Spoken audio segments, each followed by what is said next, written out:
guys, I'm Janet on occasion, and today we're in the woods, playing another Total War Warhammer Battle Replay. So, as you can see, I've brought the vampire counts, and I'm against the dwarves. So, let's see what I brought along. So, it's Clan Angrund I'm up against. So, thinking, oh, he might have some, might bring some, of his magic lords, his ethereal lords.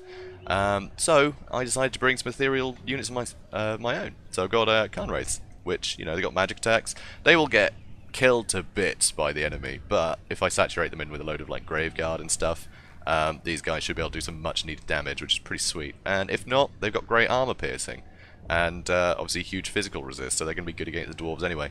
Unfortunately, very delicate when it comes to having runes thrown at them. So Rune of Wrath and Ruin will melt these guys, which is something I didn't think about, but it should be fine.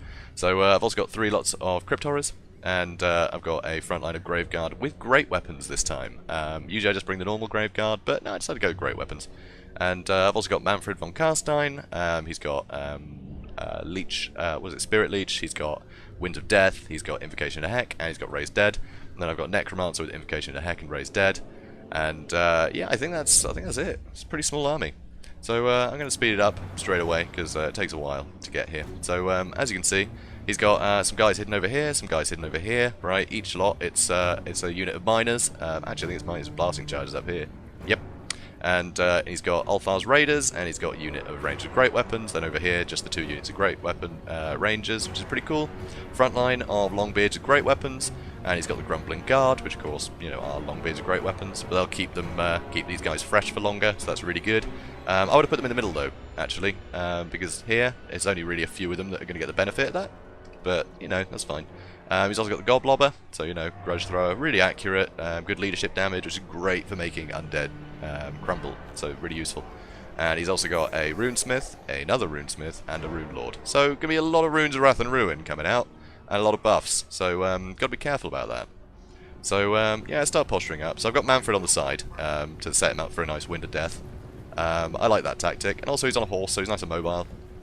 So that's good. Also, I decided rather than running straight head on, I want to do some flanking. So I sent my Khan Wraiths around the side because I figure I don't really want these guys to be hitting them with runes.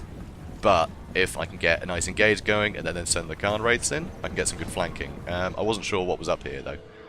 So yeah, but I figured they can handle it. So yeah, start getting hit a fair bit here, but that's to be expected. And so I've got my Necromancer coming in. Here, I realise these guys are getting hit no matter what, so rather than getting the cover of the trees, I decide to charge straight in at this point. Because I figure, if I'm like sort of straight on, then they're going to be hitting me less anyway. But if I'm going a bit sideways, then yeah, they're going to be able to sort of rake across my lines, so they're going to do more damage to the artillery this way. So I abandoned my hiding behind the trees strategy just to go head on. And also, he's getting more into the trees now, so hopefully these will cover him a little bit for a couple of hits, so we'll see. So I send Manfred up ahead, which is a bit annoying actually. This was an incredibly laggy match, and I wasn't sure if it was on my end or his end, but either way the connection was pretty bad. So with Manfred, you'll see soon he'll have the Rangers start throwing axes at him, and I keep trying to summon zombies on him, but the first couple of casts it just wouldn't register. I'd click again, and then nothing would happen. So it was very annoying. There's just a huge delay between casts, but I managed to avoid some axes, which is good. So he starts coming at me with his miners. He may as well try and get me wrapped up with the miners, because then he can just throw axes at me forever. So, fair play, really. I think now I do actually manage to get some zombies on top of him. There we go. So that'll keep them wrapped up for a little while. Here, though, my front line's engaged, which sets me up for this Wind of Death beautifully. The damage is going to be immense. So it goes across this whole line. Basically wiped out those Longbeards. Another 3 are on half health now. So absolutely diabolical. Let's see how many kills you managed to get. 102 kills Manfred's got, which is just obscene. So here he starts coming in with his Rune Lord and his Runesmiths to try and help hold the line, which isn't going to go great, to be honest. Yeah. So luckily all these guys are wrapped up by zombies, which is fantastic. It takes him a while to actually try and path through, but then his front lines have a bit of an issue, so he's probably trying to protect himself from that at the moment. So here he's got these Rangers getting into position. So the Khan Wraiths, they're getting hit by the blasting charges and the runes, so they're taking some damage. So yeah, they're taking a lot of damage. But, you know, they'll get in and they'll tear up these miners pretty easily. So I send both of them straight at them, and I actually pull one down in a minute. Because I want to stop these guys. So you'll see I send my Crypt Horrors after these guys. And yeah, I'm pretty sure I just try and hold him with my Grave Guard. Which is pretty good. So I lost those zombies now, so these guys are back in the fight. Which is a bit annoying. Where's Manfred gone? There he is in the middle here. Trying to finish off these Longbeards. These guys are completely surrounded. There's a lot of punishment coming at them from here. And the middle, I've basically just abandoned their Runesmiths. They're just sat around doing nothing at the moment, which is great for me. So I got a nice Invocation to Heck on this side, try and keep these guys going. Because I figure this is the side that needs the most help at the moment. Because I want to wrap up these, you know, these ranges and things nice and quickly. I don't want to have them accidentally manage to kill something. So, so I charge in with Manfred as well, stop them throwing stuff, and it means that these zombies can hold these guys back. So 2 units of zombies now, I think, in here. Oh no, unit of Grave Guard, so they're going to tear through these guys really easily. So that's really good. And those miners are finally going. They get terrified away, because Khan Wraiths cause terror as well, which is huge. It's so good. I mean, for a unit that is actually like pretty good infantry, and quite hard to deal with sometimes, and yeah, for them to cause terror at a cost of like 850, I think it is, so it's 100 less than the Grave Guard. So it's pretty amazing, pretty useful. So, yeah, I really love that cheap terror, you know, especially with a couple of units, because if I'd spread them out, I could terrify so much of his army. So, especially after that Wind of Death, if I had Khan Wraiths here, they probably would have immediately run away, which would have just been unbelievable. But no, I went for the flanking. But, you know, you never know. So, yeah, here you can see, you know, all of these guys are wrapped up. All the miners and the Ulthar's Raiders and the Mines of Grey Weapons, they're all stuck here. So that's great for me. Here, though, you know, he's almost run out of infantry. Those Rangers are dealt with. Now it's just his heroes left in this block, really. And then these guys who are just, you know, aren't really going to be much help for now. So, so he starts coming in with his Grumbling Guard again, but they're about to run away straight away, which is great. So, yeah, you can see, just all shatters. So yeah, really fun match that. I love that Wind of Death at the start. It's such a great way to start combat. You just... ugh, it's horrible. Especially with the Dwarves. Although they got that magic resistance, like, it's only, what is it, like 12% or something? It's not a huge percentage.